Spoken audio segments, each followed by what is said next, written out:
mot de présentation. Donc, je suis président de l'association DALO, qui est une association nationale qui milite pour une bonne application du droit au logement opposable. On mène des actions de formation, on mène des actions d'accompagnement juridique, d'information, à travers notamment un site internet de plaidoyer pour aussi ce droit qui est malheureusement insuffisamment pris en compte aujourd'hui, et inégalement, je dirais, inégalement pris en compte dans les territoires. Voilà, je suis donc c'est une association, à la fois une petite association, hein, parce qu'on a deux salariés, une trentaine de bénévoles, mais c'est une grande association dans la mesure où elle a pour adhérents des organismes comme la Fédération des acteurs de la solidarité, comme le Secours catholique, la Croix-Rouge, disons toutes les grandes associations, tous les grands réseaux qui sont impliqués sur le droit au logement. Voilà. Et puis je suis également amiénois et administrateur de l'Après-Nice, pour ceux qui connaissent, qui est une association qui mène pas mal d'actions dans ce champ de l'hébergement et de l'insertion en général. Alors, je vous ai mis une première diapo, c'est le menu, mais je vous propose d'entrer directement dans le vif du sujet. On ne va pas s'attarder ici. Premier élément d'analyse, c'est l'impact sur la vie quotidienne. Alors, je n'ai pas d'éléments chiffrés permettant d'évaluer les choses, hein. C'est plutôt un rappel, mais des choses ont été dites, notamment par Vanessa Stettinger et Marie Danet. Il est bien évident que le confinement, et je pense que c'est surtout le premier confinement qui a été particulièrement dur, enfin l'ensemble de la période a été dur pour les personnes dont on parle, mais particulièrement le premier confinement qui a été très, très strict, hein.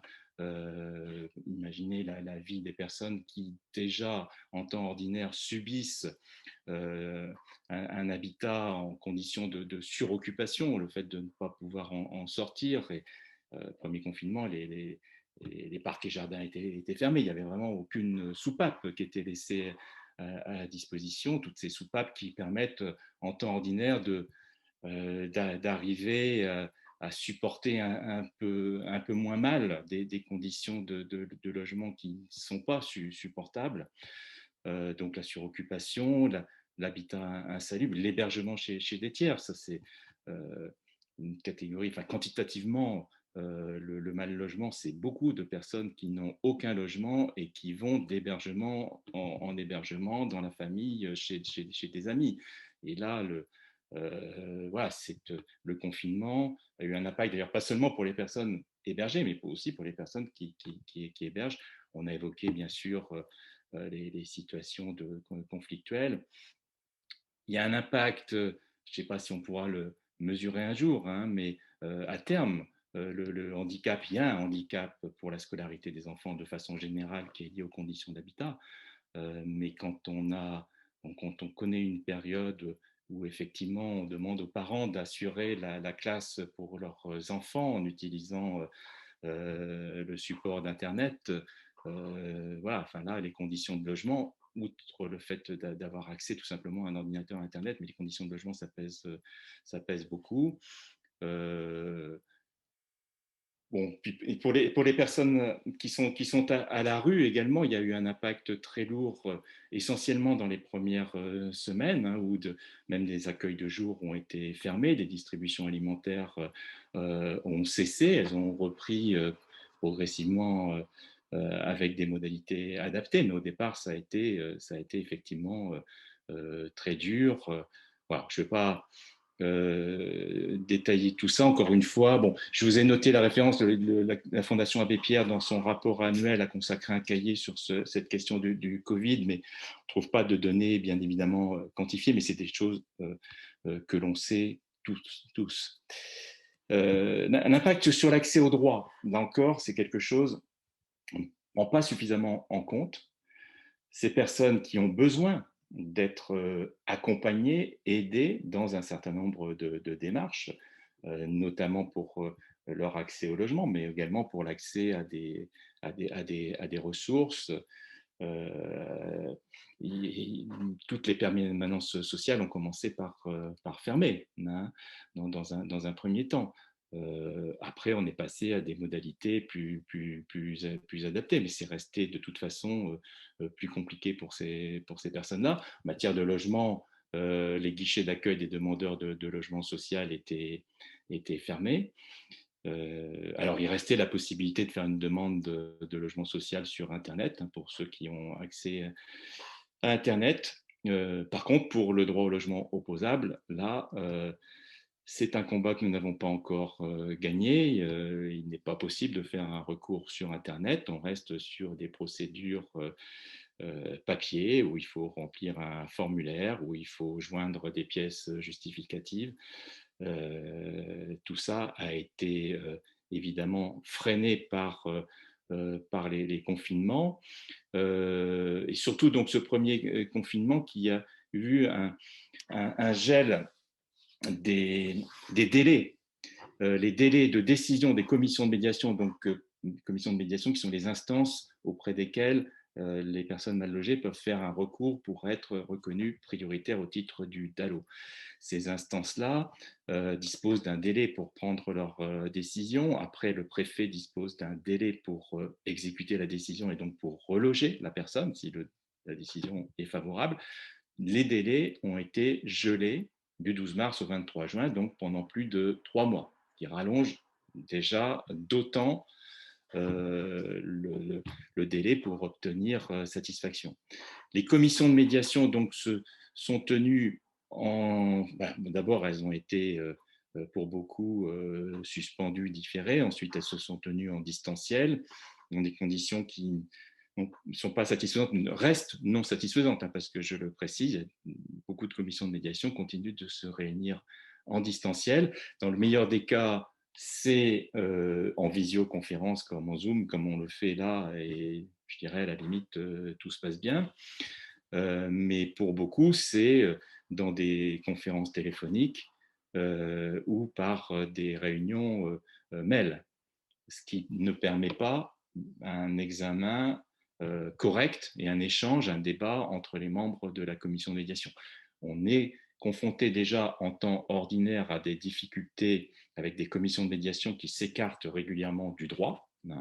Dans notre région, c'est particulièrement notable dans le département du Nord, où on a un taux de décision favorable qui est sinistré, hein, qui est pour les décisions logement, c'est 23%, les décisions favorables sont nettement majoritaires dans un département comme la Somme. Donc il y a une inégalité dans l'appréciation du droit et clairement des décisions qui s'écartent du droit. Ça, c'est en temps général.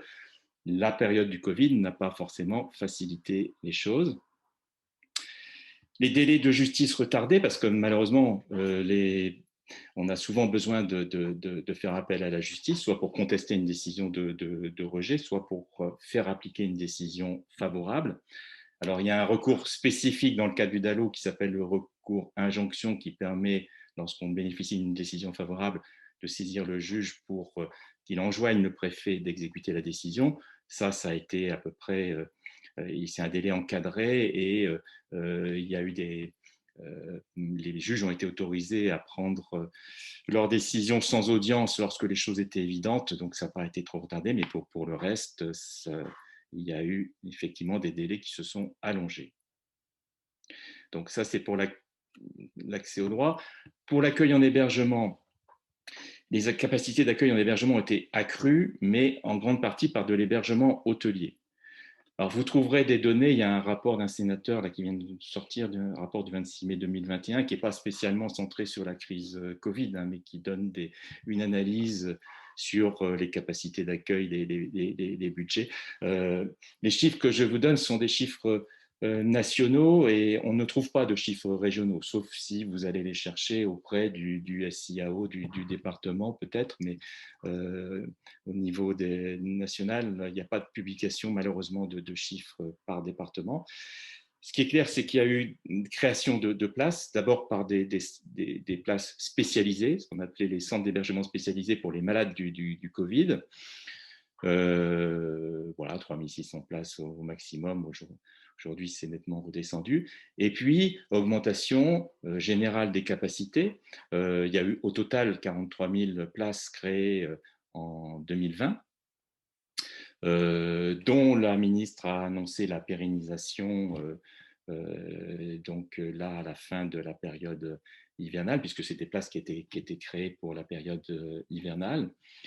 Simplement, c'est beaucoup de places en hébergement hôtelier, qui ne sont pas forcément les meilleures, les plus adaptées pour répondre et permettre un accompagnement et une sortie du dispositif. Je vous ai mis des chiffres alors que j'ai relevés également dans ce rapport d'Allier.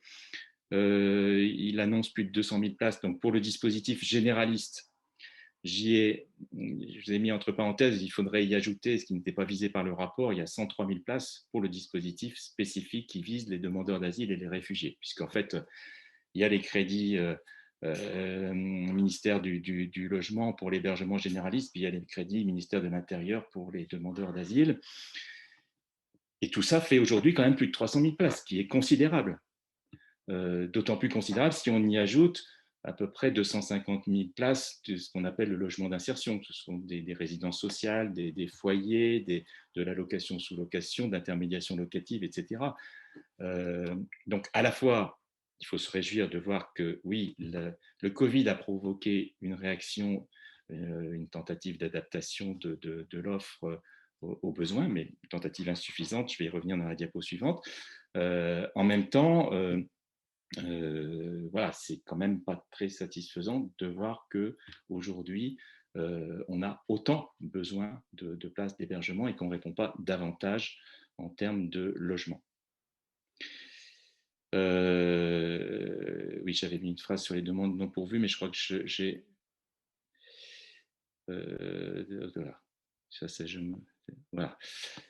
Je vous ai mis un petit graphique que j'ai piqué dans le rapport d'Allier qui montre que la courbe bleue, c'est les demandes d'hébergement et la courbe pointillée rose, ce sont les demandes non pourvues. Donc, on reste avec des demandes non pourvues qui sont importantes et encore, ça ne tient pas compte des personnes qui ne parviennent pas à joindre le 115, des appels non décrochés. Donc, un effort pour répondre davantage, faire en sorte que moins de personnes restent à la rue, mais cet effort n'a pas été jusque assurer la totalité des besoins. Autre sujet, les sortants de l'aide sociale à l'enfance. C'est important parce que parmi les sujets, enfin les processus qui alimentent le sans-abrisme, il y a la sortie malheureusement de personnes de l'aide sociale à l'enfance, de personnes qui sortent à 18 ans ou à 21 ans quand elles ont été prolongées sans avoir de solution véritable de logement ou d'hébergement stable. De ce point de vue, la loi d'urgence sanitaire a interdit les sorties sèches de l'aide sociale à l'enfance pendant l'état d'urgence sanitaire et les 4 mois qui suivent, donc mesure tout à fait positive. Là encore, malheureusement, il faut noter que beaucoup d'hébergements se fait à l'hôtel. Je vous ai mis un chiffre, alors qui n'est pas lié là encore à la crise du Covid, hein, c'est un rapport paru en 2020. Entre 7 500 et 10 500 mineurs protégés sont hébergés à l'hôtel. Alors, il y a un projet de loi qui est passé, je crois, au Conseil des ministres hier, qui vise à interdire les placements hôteliers, avec toutefois quelques exceptions. Enfin, c'est pour moi un sujet important aussi, parce que voilà, il y a assurer la sortie de la rue, donc le passage en hébergement, le passage en logement, mais il y a aussi prévenir et éviter que des personnes entrent, enfin surtout commencent leur vie d'adulte dans des situations d'insécurité totale du point de vue du logement. Autre sujet qui alimente la rue, ce sont les expulsions locatives. Donc là, il y a eu des mesures prises en 2020 et en 2021. D'abord, la prolongation de la trêve hivernale 2020 jusqu'au 10 juillet, parce que je vous rappelle qu'il y a normalement une trêve.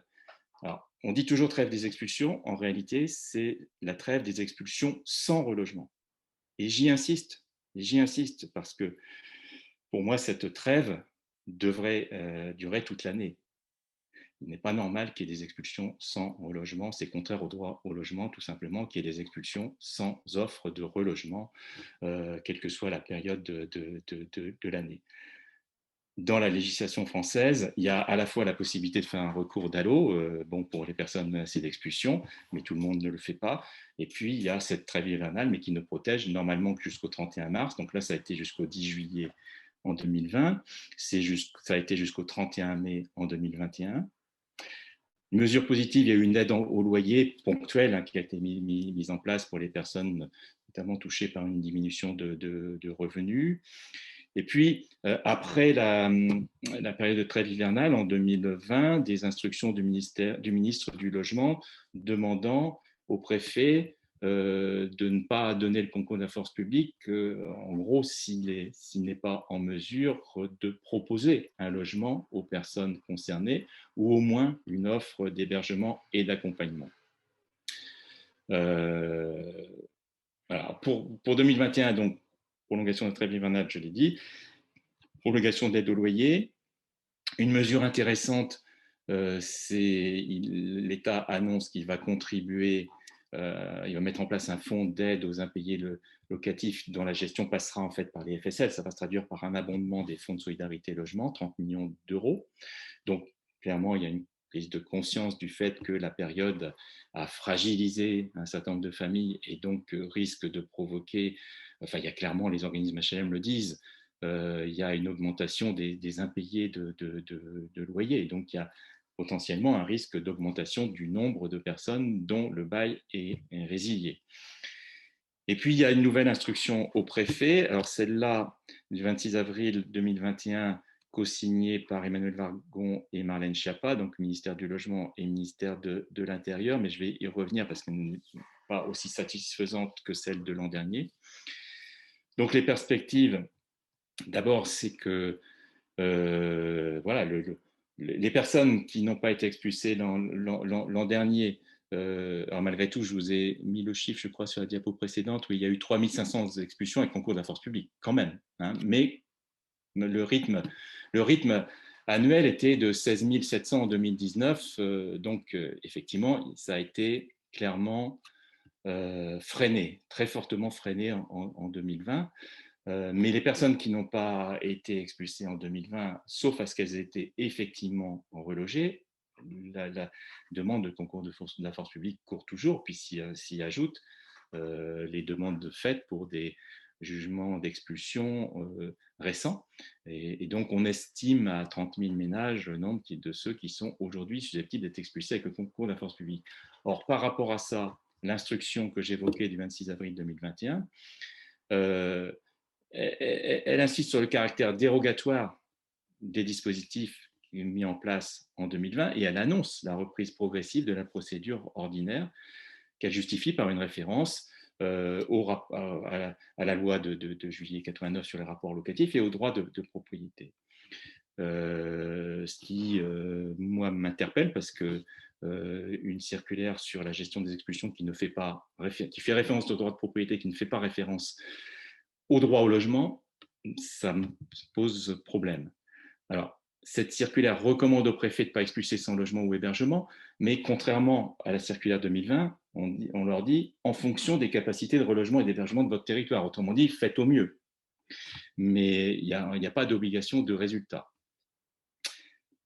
Et donc, elle leur demande de mettre en place un plan d'action, réduire le nombre de dossiers de concours de la force publique à exécuter, échelonner la reprise de l'exécution des concours de la force publique en fonction des capacités de relogement et d'hébergement, là encore. Autrement dit, ça veut dire quoi? Ça veut dire, si vous pouvez reloger, c'est mieux, mais si vous ne pouvez pas reloger, donnez le concours de la force publique. C'est comme ça qu'il faut l'entendre, et c'est comme ça que ça se passe aujourd'hui sur le terrain, puisque malgré cette circulaire, tous les jours, il y a des personnes qui sont mises à la rue sans solution de logement ou d'hébergement. Après, on évoque la politique de prévention. Il y a eu un rapport récent sur la prévention, il y a des choses intéressantes. Mais il y a des limites à ce qu'on peut faire en termes de prévention des expulsions si on ne pose pas la question de l'évolution du niveau des loyers par rapport à l'évolution des ressources. Et ces questions-là ne sont pas abordées. Autre sujet, les évacuations de campements informels. Là, pour le coup, j'ai des données sur les Hauts-de-France, malheureusement, je dirais malheureusement, parce que les Hauts-de-France sont particulièrement concernés.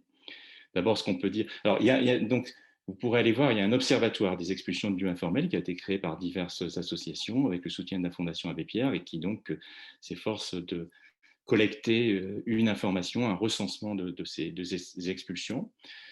D'abord, on peut constater que le rythme n'a pas diminué entre le 1er novembre 2018, 31 octobre 2019 et puis la même période sur 2020. Le nombre est quasiment identique. Et là-dessus, Calais, Marques et Grande-Synthe comptabilisent 957 expulsions, 88%.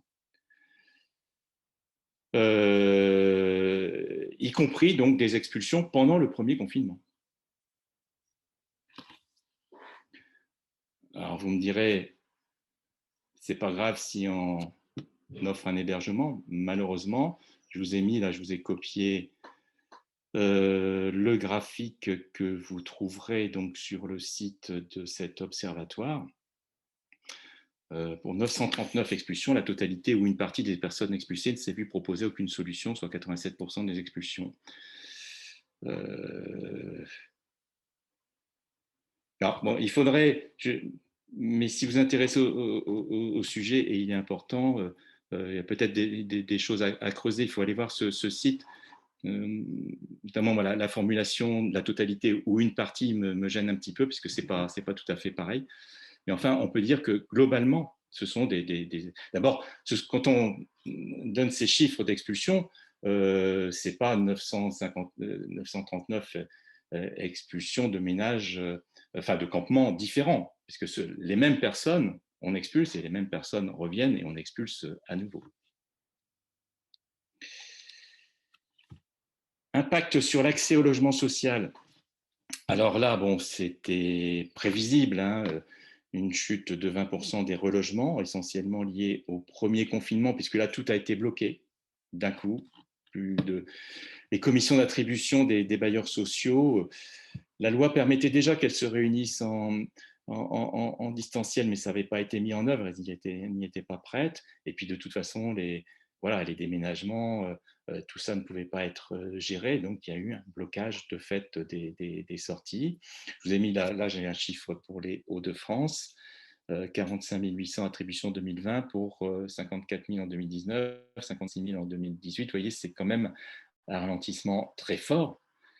En sachant, alors j'ai pas la part dans ces attributions des ménages les plus pauvres ou les plus mal logés, mais forcément c'est au moins proportionnel. Autre élément, il y a eu un frein sur les livraisons de logements sociaux. Les chantiers ont été mis à l'arrêt. Alors ça, c'était le premier confinement. Après, ça a repris avec un protocole. Je ne suis pas en mesure de vous dire l'impact sur les délais. Bon, je pense que de toute façon, ça se rétablit progressivement puisque ce ne sont que des retards et ce sont des logements qui, avec quelques mois d'écart, sortiront. Mais ça quand même, ouais, ça joue dans les attributions, hein, puisque les attributions d'aujourd'hui, c'est la rotation sur le parc ancien.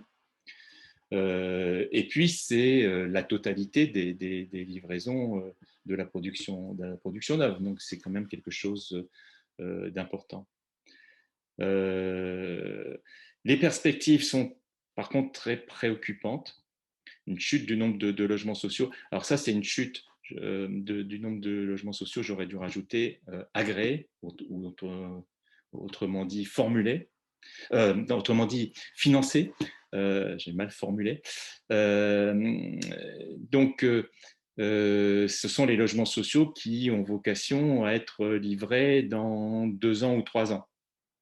Et là, il y a une chute considérable. On est très loin des objectifs. Alors, la ministre a réaffiché des objectifs ambitieux pour 2021-2022. Malgré tout, on peut douter du fait qu'ils soient atteints, parce que là, les causes ne me semblent pas devoir être rattachées à la pandémie. Avant la période d'agrément, le bailleur social, ce sont des études qui sont menées, il n'y a pas de raison que ce soit affecté par la période de pandémie. Par contre, très clairement, la chute des crédits d'État pour le financement du logement social, ça, oui, ça a un impact réel. Alors, c'est plus compliqué que ça. Il y a aussi à voir dans les territoires. Je note d'ailleurs que pour les Hauts-de-France, on s'est plutôt maintenu. Pour le moment, je dirais, il n'y a pas eu de dégringolade. Pour l'Île-de-France, c'est vraiment catastrophique, parce que là, on est dans une région où on a beaucoup de mal à reloger toutes les personnes en difficulté, et de voir que la production de logements sociaux s'effondre, c'est dramatique. Pour les Hauts-de-France, il y a peut-être moins de messages d'alerte là-dessus. Je disais, dans les causes profondes, il y a les crédits d'État, et puis ensuite, il y a les politiques qui sont menées par les collectivités territoriales. Voilà, mais c'est un sujet de préoccupation pour l'avenir. Bernard, on va devoir accélérer parce qu'on va devoir finir là bientôt Ouais, le c'est ma webinaire. dernière diapo, Philippe. Voilà, Voilà. allez-y. Juste pour conclure, euh, pour moi, cette crise sanitaire était une occasion ratée de remettre le droit au logement au cœur des politiques du logement. D'abord parce qu'elle a montré que des décisions fortes pouvaient être prises. Moi, c'est ce qui m'a vraiment frappé, parce qu'on nous disait toujours on ne peut pas mettre d'argent ici, on ne peut pas mettre d'argent là, les équilibres, etc. Et tout d'un coup, on a vu que voilà, on pouvait effectivement mobiliser pour préserver notre économie, mais pas seulement pour préserver notre économie et puis un certain pouvoir d'achat de ceux qui étaient en chômage partiel ou au chômage. On a vu ces derniers mois des crédits débloqués pour à peu près toutes les politiques, sauf la politique qui nous concerne. Alors, je dirais, si, un peu sur l'hébergement, mais dans l'hébergement, on court après les besoins. Et on budgète dans le budget, la loi de finances initiale, des sommes inférieures à ce qu'on a dépensé l'année précédente, ce qui ne me paraît pas être de bonne politique. Alors, dans notre domaine, oui, on a pu constater quand même qu'on pouvait prendre des mesures fortes pour suspendre des expulsions non assorties de relogement, accroître l'offre d'hébergement, mais visiblement, ça n'a pas conduit à modifier les choix politiques. Donc, absence du logement social du plan de relance. Je dirais, non seulement le logement social ne fait pas l'objet du plan de relance, mais il continue de faire l'objet d'une ponction, c'est-à-dire qu'aujourd'hui, non seulement l'État ne donne pas d'argent pour la construction de logements sociaux, les subventions sont alimentées par les organismes eux-mêmes et par Action Logement, mais en plus, l'État prélève sur les ressources des HLM pour financer une baisse de l'APL, ce qui met en difficulté les organismes pour produire de nouveaux logements. Le retour que j'ai évoqué à la pratique des expulsions sans relogement, contraire au droit international, et ce n'est pas moi qui le dis, c'est le Parlement européen qui l'a dit récemment. Et puis la poursuite d'une politique purement répressive à l'égard des occupants des campements. Je suis désolé de vous donner des réflexions un peu pessimistes, mais c'est le constat que je fais sur ces différents aspects de l'impact de la crise sanitaire dans le domaine de l'hébergement et du logement. Merci.